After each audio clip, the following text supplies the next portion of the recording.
Selamat datang kembali di pembelajaran PKN Norma dan Keadilan. Kali ini sudah mencapai bagian ketiga. Sebelum dimulai, tetap saya ingin mengucapkan terima kasih kepada Slidesgo yang sudah mempercantik presentasi materi saya. Terima kasih Slidesgo. Dan bagi kalian yang menonton video ini, tetaplah membaca buku paket PKN Bab 2 untuk memperkaya wawasan. Segala materi yang saya tampilkan di presentasi video ini bersumber dari buku paket tersebut. Dan tentu saja saya menyampaikan inti dan poin-poin penting saja. Jika kau ingin mendapatkan versi yang sangat lengkap langsung dari sumbernya, bacalah buku paket PPKN-mu Bab 2. Sekarang kita lanjutkan materi Bab 2 bagian ketiga. Setelah membicarakan tentang norma hukum yang sifatnya memaksa, kita mundur perlahan dan kembali pada norma secara luas. Dan bagaimana norma itu bisa berjalan di masyarakat. Tentunya, kali ini kita akan membahas tentang perilaku sesuai norma dalam keseharian kita. Sudah pasti, kita dalam bermasyarakat ada aturannya, ada norma-norma yang harus dipatuhi. Baik itu norma kesusilaan, norma agama sesuai agama yang dipercayai dan dianut, maupun norma sosial atau norma kesopanan. Sehari-harinya kita tidak lepas dari peraturan, bahkan peraturan hukum tetap ada pada masyarakat kita. Kita sudah tahu itu dan itu sudah umum terjadi, bahwa kita mesti dan wajib mentaati norma. Di mana ketaatan itu perwujudan dari sikap patuh. Jadi patuh dulu, baru bisa taat terhadap aturan. Dari mana patuh ini berasal? Nah, kepatuhan itu muncul dari kesadaran. Jadi untuk bisa taat peraturan, jauh sebelum itu harus sadar dulu dari masing-masing individunya. Kalau sudah sadar, maka akan muncul sikap patuh, lalu taat peraturan. Untuk menyadarkan diri sendiri maupun masyarakat supaya sadar bahwa norma wajib ditaati, ada caranya, yaitu melalui pembinaan budaya. Apa saja itu? Kesadaran bisa dimulai dari budaya malu melanggar. Malu kalau mencuri. Malu kalau menyerobot antrian. Nggak etis, nggak sopan. Malu kalau nggak salim bapak dan ibu kalau mau keluar rumah. Nah, awalnya dari budaya malu melanggar. Kalau sudah tahu aturan, malu kalau mau ngelanggar, dibiasakan dimanapun berada dengan cara tertib. Diulang-ulang terus-menerus. Kalau terbiasa antri dimanapun kalian belanja, ketika di kasir atau bagian pembayaran, maka wajib antri. Tertib antri, tidak menyerobot. Begitu. Lalu biasakan untuk bersih. Bersih di sini bukan arti secara harfiah ya, tetapi arti kiasan, di mana berperilaku yang bersih dan jujur dalam keseharian. Katakanlah dalam norma agama, berperilaku bersih dan jujur dapat diartikan dengan tidak berbuat dosa, menabung banyak pahala. Atau jika itu dalam norma kesopanan atau norma susila, tidak mencontek saat ujian. Kemudian membantu orang tua ketika orang tua terlihat sangat sibuk. Seperti itu cara membina kesadaran melalui budaya. Karena ini budaya, otomatis memerlukan dukungan dari lingkungan sekitar. Contohnya,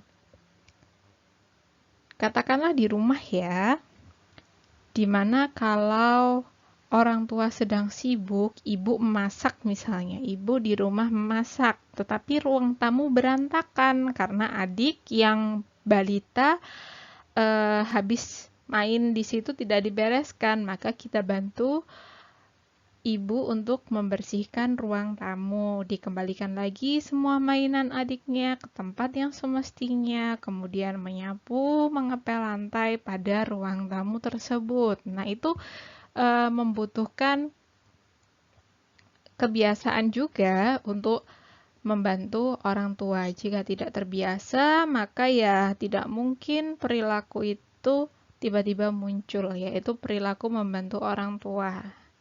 Di sini juga bisa dimasukkan malu. Malu punya rumah kotor misalnya. Duh, ruang tamunya kok kotor ya, saya bersihkan. Nah, bisa seperti itu. Kemudian tertib. Membiasakan tertib membersihkan rumah.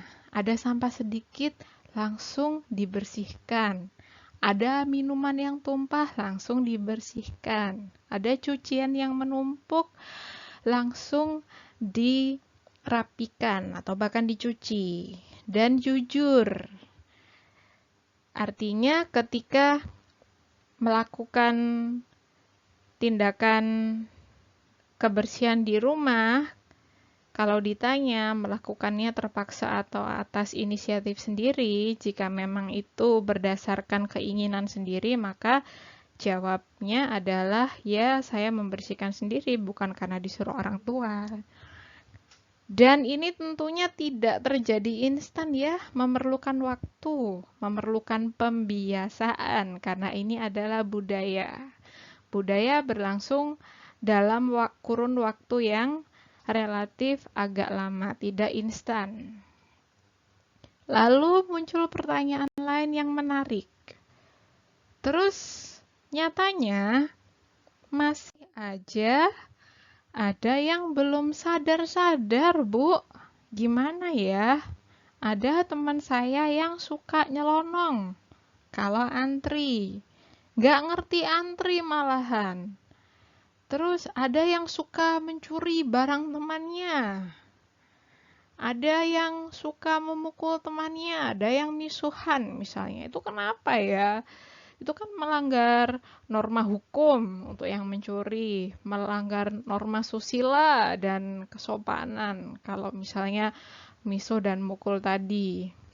Masih sering dijumpai pada kelompok masyarakat tertentu perilaku-perilaku seperti itu. Kira-kira kenapa ya? Padahal kita sudah punya resep yang manjur, yaitu budaya 3 itu tadi, budaya malu melanggar, tertib, dan bersih. Tapi tetap aja masih ada yang melanggar norma di masyarakat. Kenapa? Seenggaknya ada 2 yang membuat itu terjadi, yaitu kenapa seseorang tetap saja melanggar norma. Yang pertama berdasarkan faktor pribadi, di mana itu terjadi pada perorangan, dan bisa yang kedua faktor lingkungan, yaitu yang berada di luar diri orang pelanggar tersebut. Kalau faktor pribadi, bisa jadi budaya ini, budaya yang saya jelaskan tadi itu sedang berlangsung. Jadi dia masih berproses, masih membutuhkan waktu untuk sadar. Asalkan budaya ini tetap berlangsung ya, jadi tetap terpelihara, terpantau. Kenapa kok nggak sadar-sadar? Oh, mungkin dia belum paham. Mungkin dia butuh waktu yang sedikit lebih lama daripada teman-temannya. Atau memang karakter pribadinya yang mengalami gangguan psikologis tertentu. Jadi ada gangguan psikologis tertentu di mana seseorang cenderung melakukan tindakan kejahatan. Salah satu contohnya ada kelainan yang disebut kleptomania, di mana seseorang itu suka mendapatkan kepuasan, rasa senang ketika mencuri barang temannya. Padahal dirinya sendiri itu termasuk golongan masyarakat yang berkecukupan. Jadi dia mencuri untuk memenuhi rasa senangnya. Nah, ini sudah bagian gangguan psikologis, yaitu faktor pribadi karakter seseorang. Bagaimana dengan faktor lingkungan? Bisa jadi lingkungannya tidak mendukung terhadap pembentukan watak patuh. Contohnya, seorang anak atau siswa yang masih dalam pembentukan budaya bersih, budaya malu, dan budaya tertib. Karena melakukan suatu kesalahan, diolok-olok anak nakal, anak nakal, anak nakal. Lama-lama dia menyerah terhadap pembelajaran budaya malu, budaya tertib, dan budaya bersih, dan memutuskan untuk menjadi anak nakal. Karena sekelilingnya mengecap dia sebagai anak nakal. Bisa juga faktor lingkungan menggagalkan seseorang untuk tertib atau sadar norma ketika norma yang dimaksud tidak terpelihara di lingkungannya. Contohnya, kalau beli barang di toko daerah rumahnya, itu langsung beli. Tidak perlu mengantri. Ketika dia keluar lingkungannya, dia terbiasa tidak antri, kemudian disuruh antri ya agak susah untuk adaptasinya. Sehingga cenderung untuk nyelonong atau nggak sabaran di antrian. Kurang lebih seperti itu. Bagaimana lingkungan bisa menggagalkan kesadaran bernorma seseorang. Kemudian ada pertanyaan juga, bagaimana ya norma itu bisa berlaku? Kok bisa ada norma yang tiba-tiba dipatuhi oleh seluruh masyarakat di suatu tempat? Ada ceritanya, atau setidaknya gambaran besarnya seperti ini. Jika suatu norma itu ada dalam kelompok tertentu, contoh, pada kelompok adat tertentu, maka yang memutuskan norma berlaku adalah ketua adatnya. Tapi kalau secara umum bisa melalui musyawarah atau voting, pengambilan suara. Biasanya ini dilakukan oleh masyarakat umum secara luas ya, jadi musyawarah RT RW atau voting pemungutan suara untuk ketua OSIS periode sekarang misalnya. Nah, itu umum ditemui di sekolah atau masyarakat secara luas. Dan untuk tingkat negara atau kepentingan umum, norma bisa diberlakukan melalui proses sosialisasi. Nah, ini yang menarik. Bagaimana ada norma baru, bagaimana caranya supaya norma baru ini dapat diberlakukan ke masyarakat secara luas? Kuncinya melalui sosialisasi, dan kurang lebih ini cara sosialisasi bekerja. Pertama-tama, informasi atau norma diberitahukan dulu seluas-luasnya melalui beragam media. Entah itu media cetak, media sosial, maupun media digital. Setelah itu, masyarakat mengetahui dan diakui bahwa oh ya ada peraturan baru nih, ada kebijakan pemerintah baru nih. Kemudian masyarakat memahami tujuan peraturan ini diselenggarakan untuk apa. Kalau bahasa Jawanya gaya opo sih ono ngenean. Nah, begitu. Masyarakat paham dulu. Oh, tujuannya seperti ini toh. Nah, kalau sudah memahami tujuan, Barulah peraturan yang baru dihargai dan mudah ditaati. Mungkin akan lebih seru kalau saya contohkan dengan situasi pandemi ya. Contohnya mandat untuk memakai masker saat keluar rumah. Jadi diberitahukan itu informasi bahwa untuk mengurangi penyebaran COVID-19, maka setiap orang dalam lapisan masyarakat wajib menggunakan masker. Diberitahukan melalui Instagram, YouTube, melalui koran, melalui selebaran, melalui iklan-iklan, diberitahukan di TV juga ada bahwa kalau keluar rumah wajib pakai masker. Lalu diakui oleh anggota masyarakat. Oh gitu, jadi keluar rumah harus pakai masker ya. Tahap yang ketiga, masyarakat memahami tujuan peraturan. Oh alah, jadi ini caranya supaya pandemi segera berakhir, penyebaran COVID tidak makin meluas. Tapi kita tetap bisa beraktivitas di luar. Oh, pakai masker toh. Oke. Akhirnya pada tahap keempat, peraturan dihargai dan mudah ditaati.